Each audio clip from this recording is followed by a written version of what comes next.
Ilan ang maliligtas? Ako po si Father Eric Arada mula sa Diyos ng Lipa at Cura Parroco sa Parokya ng Santa Clara dito sa Barangay Santa Clara, lungsod ng Santo Tomas. Magandang araw sa ating mga faith friends at sa ating kalakbay sa ating buhay panampalataya at patuloy ang pagninilay at paglaganap ng salita ng Diyos. Kaya tayo ay nasimba at nagdadasal sa Diyos dahil gusto natin maligtas ang ating kaluluwa. Pero tayo ba ay kasama doon o hindi? Ilang kaya deals o sila ba sa dami ng Katoliko na umabot ang mahigit 1 bilyon na tao? Ilang porsyento ang mabibilang dito na maliligtas? Meron bang kota o dapat ma-meet natin? At maganda ang sagot ni Jesus, hindi bilang kundi paano o kalidad na mapabilang sa karya ng Diyos.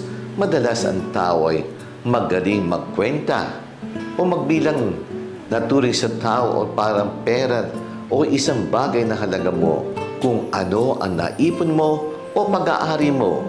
Kaya parang napabilang ka sa maliligtas. Pwedeng bayaran o suhulan ang manamamahala dahil sa pananaw ng iba.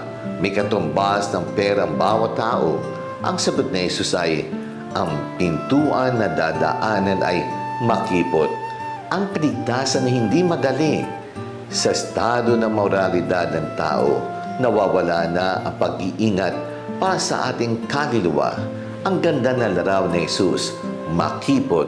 Maaari sabihin, hindi pwede makadaan ang malaki o mataba. Ano ba ang nagpapalaki sa atin?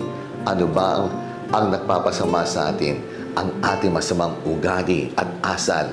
Tanggalin ang hinanakit, kasakiman, pagseselos, kahalayan, at pinupuri ang kapwa kung kailan na tayo ay physically fit and healthy. Dapat din spiritually fit and healthy. Paano dapat matutad gamitin ang mga virtues ng gayang pagpigil sa sarili, pagpapasensya, pagpapatawad, pangunawa, madasalin, at iba pa ang magagandang layunin at intensyon sa paghahangad na makapasok sa langit. Ang iba ay hangad lang ng parangal, awards o papuri ng tao.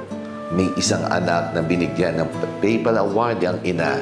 Sabi niya, sa last pagkilala sa kanya, pero mas hangarin natin, mapalagay ang pangalan natin sa talaan sa langit. Kaya makipot dahil mahirap, walang shortcut, walang hangad na maalwan, palusot o palakasan. Ikaw ay kailangan mag-effort na sumunod sa utos ng Diyos. Tandaan natin, ang daan sa langit ay daan ng krus.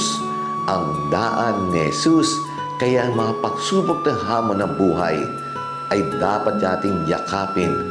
Kung madami ang reklamo at daing sa Diyos at sa ating kapwa-tao, dahil sa inyong mga pinagdadaan at madami suliranin, ay nawawala ang merito natin sa Diyos. Akala ng iba, ang pakikipagkaibigan sa mga alagad ng Diyos, sa mga obispo at pari at taong simbahan ay makapapasok agad sa Diyos. Madami ang sinasalihan ng grupo o organisasyon, iba't ibang suot ng uniform at gusto lang sila ang nasusunod. Hanggat hindi tayo nagbabago at sumusunod sa utos ng Diyos, hindi rin tayo makapapasok sa karya ng Diyos. Madaming tao ay laging naiwas sa sakripisyo at hirap ng buhay at hanap lagi ay alwan ng katawan. Diyan makikita ang tunay na kaibigan, lalim panampalataya, maturidad sa pagiging Katoliko at tinubog sa formasyon sa simbahan. Gusto makapunta ng langit pero tamad naman magdasal at sumimba?